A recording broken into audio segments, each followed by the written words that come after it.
Hello everybody, my name is Farmer Phil, and in today's video the grain shed is starting to look like a shed. A very big shed. Well, maybe not a big shed, just a high shed. I think they're putting in the wind braces. The plan is concrete is getting poured at the start of the week. You can see the overhang there for the grain dryer. Definitely not going to have any fears of catching them by a trailer tipping grain, which is just going to be such a dream. Me and Eric were talking about it last night, and it's just like, yeah, it'll absolutely brilliant. Some change from the look we're driving into the yard is that the height of this shed is actually nearly as high as the meal bin the other side, so it is quite high. Brilliant job. And more leaps and bounds here now. So they've taken down some of the scaffolding because they have the first bay up, standing, wind braces in, purlines in, ready for sheeting. So you can see, I think it's 15 foot. Or it's basically the full bay. It's more, it's 18 foot. It's an 18 foot bay. So there's an 18 foot overlap there. That is for the grain dryer. I think, yeah, no, we are only doing that section there. Maybe one day we might extend it, maybe not. No, because the problem is if we extend that right out to there, then we leave ourselves very tight in that corner just to be able to get by.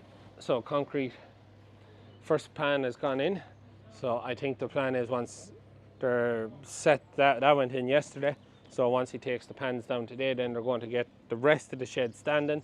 I think they're going to start into that today, once they got the first anchor point in. You'll also see how when we come to this end, there's an overhang on the purlines, and that's so that we can bring the shed on past and bring it down.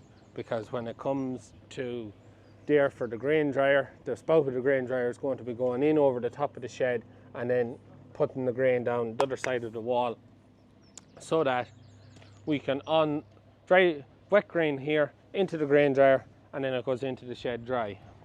So the tray is going to be going here where that pad is. So the floor at the back of the shed has to be risen about 2 foot, I think, maybe a bit more. So we're going to be getting stone in to rise the level of the floor up, and then pouring the layer of concrete over, because 2 foot of concrete over that space will come into a hell of a lot of money. So happy days. See, the second bay has been added. There's a concrete lorry in there. They're pouring the second wall. So that's the shed space up now. That's as big as it's going. Looks like you have more purlines to put on it, and then get the walls poured, floor and sheets. But yeah, literally me and Liv were away for 4 days. We come back and there's another wall poured, and the next bay of it is standing. Definitely going to be a lot of changes in the yard. There's the shutter and going up for the third wall going in. As it is. Well, a lot has been done. The walls are in. So they are. And the cousin has risen the floor. Before the concrete floor goes in, the floor has to be risen up, because the tray of the grain dryer, which is going in on this concrete base here, the floor needs to be 15 inches deep to be able to get above that. Then we can put a mesh grid on top of that, so our grain dryer is here, our trough is here. So when we tip our grain up in here, we can pull it all into there. It'll go into the grain dryer puts it into the meal shed. Happy days. There's 3.5 cubic meters in each wall, so it is looking really good. The last wall was poured yesterday, so they'll be taking down the shuttering today. The shed is up above me. Now they still have some more of the purlines, I'm going to say. Purlines to go in on that side. Purlines are all in on this side. And then we have to get sheeting ordered. We're hand drip proof, non-drip or standard. And from what the cousin has been told, non-drip sheeting in grain sheds, the dust sticks to it, and if it's not kept clean, you get moisture build up and it just rots the sheets. Whereas with the ordinary sheeting, it doesn't just rot as quick.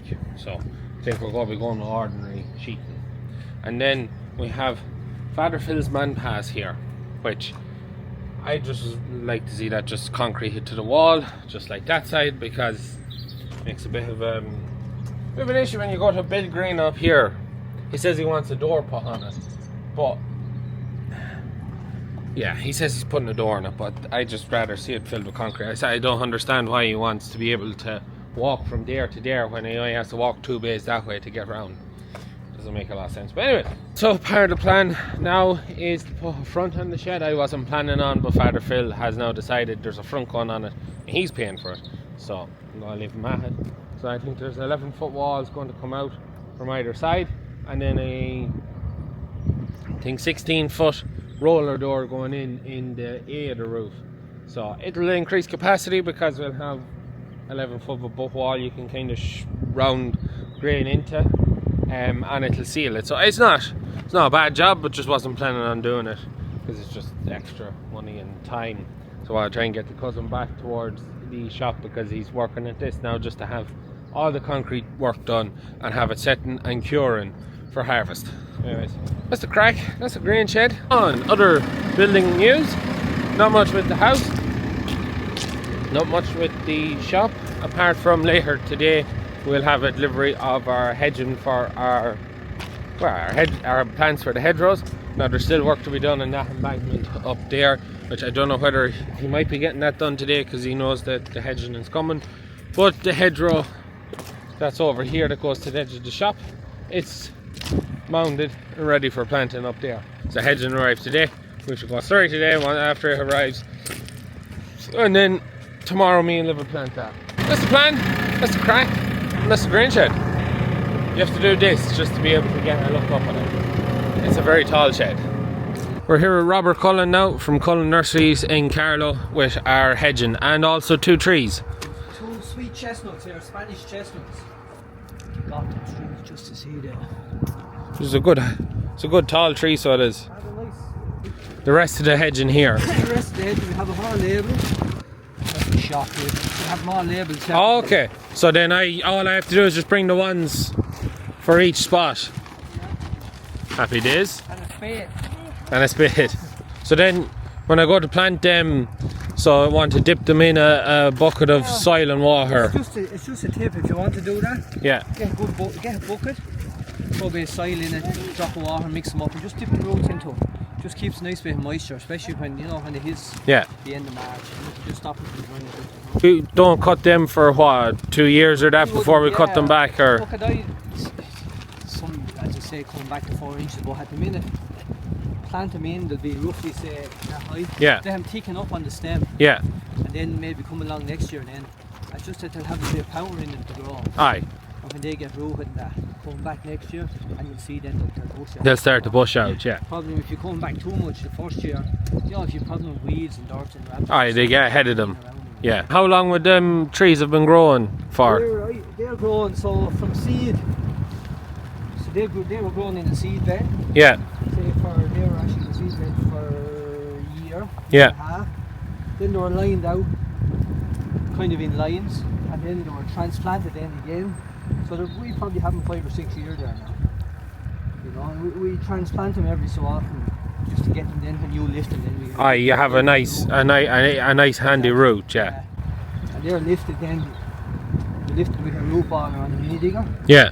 And that it goes down, makes the ball. Then there's an undercover on it. Yeah. And then lifts them. Then we put the hessian net on them, and then the wire then goes on them then just to keep the whole thing then together. You know? Yeah.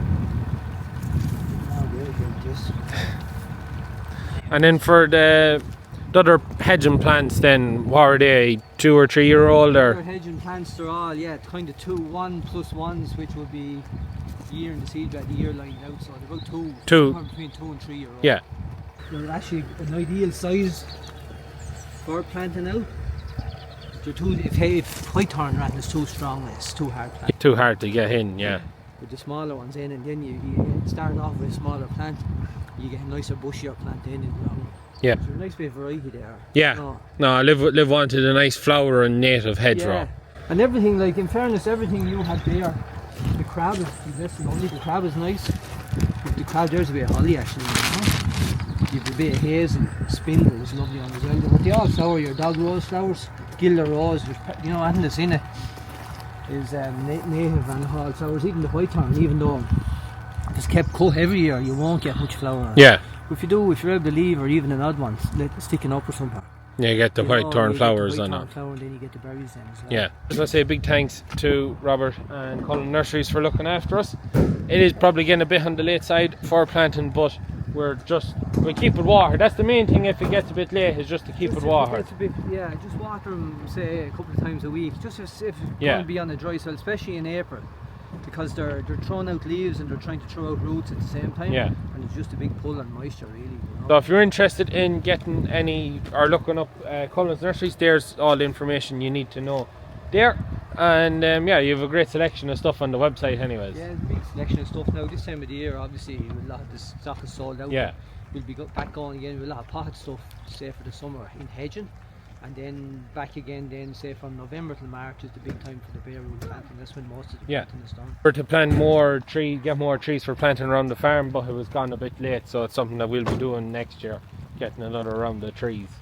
Because just could do with planting a few round and about after the storm took a lot of them out. So yeah. Anyways, we'll get in out of this shower, and thanks again to Robert and Cullen's Nurseries for looking after us. If you want to learn more, there's all the information you need there. Liv might stick something in the description as well. And it is planting day for the hedging. Well, some of it anyways. And the wall of the grain shed of the shuttering down. So that's happy. Oh, I'll actually bring you up. Liv is just going to go let out her 2 goats so they can run around and play in the grass while we're planting the hedge. So you can see the hole in the bottom corner, or well, not in the bottom corner, you see the hole here. That hole is for the tray of the grain dryer. Slide in there, then pull the grain out there, into the grain dryer here, dry the grain, across the wall. That be the plan. Anyways, time to go plant hedging. So one thing, there's a barrel. So one thing, as you heard Robert Cullen say, we want to have a barrel with water and liquid in it to moisten the roots and have soil stuck to the roots before we plant them in the ground. So there's a barrel here. Oh, you have a barrel. There's Liv coming with Phil and Lil. The 2 triplets. There's water there, or we can put it out there. Doesn't really matter. Say, hey Phil and Lil. Hey Phil, how are you? You're a good boy, aren't you? Just literally follow her everywhere she goes. They're gas whores. So they are. Anyways, we get ready to rock and roll. For the shop hedge, which is going just from the edge of the building here right back into the existing hedge along the road, which is roughly about 60 meters, I think. Maybe I've overshot it. But anyways, we'll sew them two abreast. So we have 50 hazel, 20 white thorn, 10 holly. We have 70 crab apples. We have 50 spindles. We have 50 dog roses. And 50 gilder roses. Get them in when it's 5 to 1, so we'll probably have dinner first. I'll go mix my bit of slurry. You can film me mixing my slurry. I have a barrel of water and I'm putting clay in it, and I was told to make a slurry of soil and water to dip the roots into before we plant them, so that the roots get a hold of some damp, wet soil, which will help keep the roots from drying out and help stop us from having any plants that die in this process, because it is a bit on the late side for doing this job. So it is. This would usually be done between November and March, and this is like the second last day of March. So to water the hedges till the roots get established and are able to start looking and getting their own water out of the soil. Otherwise we lose plants. It's lovely when the sun comes out. Nellie's preparing the bed for you. Is she? Yeah. You're walking the hill, Nelly? She's rolling on it. Oh. Yes, Phil. Leave them in it.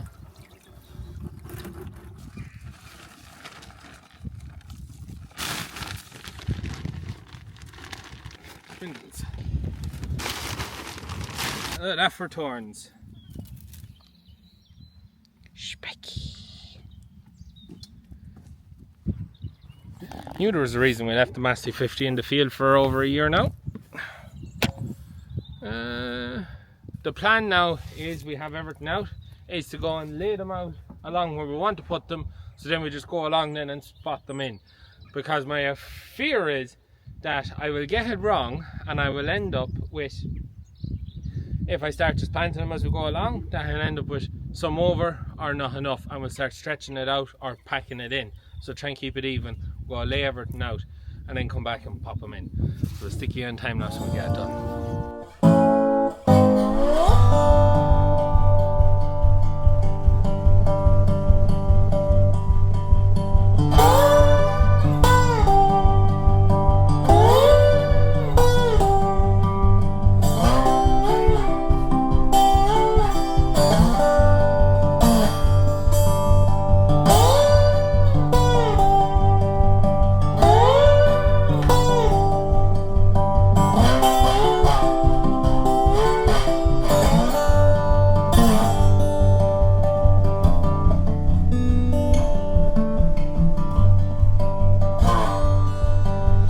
Cold dark water was the best for me. It carried me through the night. Whistle stop with 2 seats all free. I said I dropped the ball and kept my feet. Christ is here with a shining smile, bold as I could be.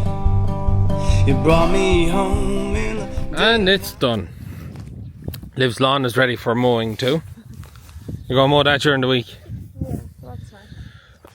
So the 2 chestnuts, Charlie's actually here, he's just taking away his hoist to do a job. But the 2 chestnuts we're going to plant in the middle of these grass margins, paddocks, I don't know what you want to call them. These grassy bits here, what? These lawns here. So he's going to plant them with the mini digger. So it's just going to be easier than us trying to dig and dig and dig with a shovel and spade, and then not get deep enough and not be able to set them in it nice enough and just not get them sturdy enough. So we're going to leave that. And he also has a bit more work to do. I think he's another gully he wants to put in across the lane before he finishes off the embankment there. So we've planted our hedging for there just into the side of the embankment, so they need to be watered just to keep them. So the farm hedging, I'm going off with that now. I live edit this video and then I'm coming back to water these plants. And yes, I know what you'll be saying, we dipped them in the water and then we left them out to dry before we planted them. I know, it was very smart, but I just, yeah, but that's the thing. I just wanted to make sure we had all the plants out, and then we stood into it, and then we knew where everything was kind of going, and we were mixed. Like you go from dog rose to gilder rose to spindle to hazel to more hazel to dog rose, gilder rose to spindle to crab apple. That's hazel. Wasn't it hazel we put it? It is hazel. Yeah, that's hazel.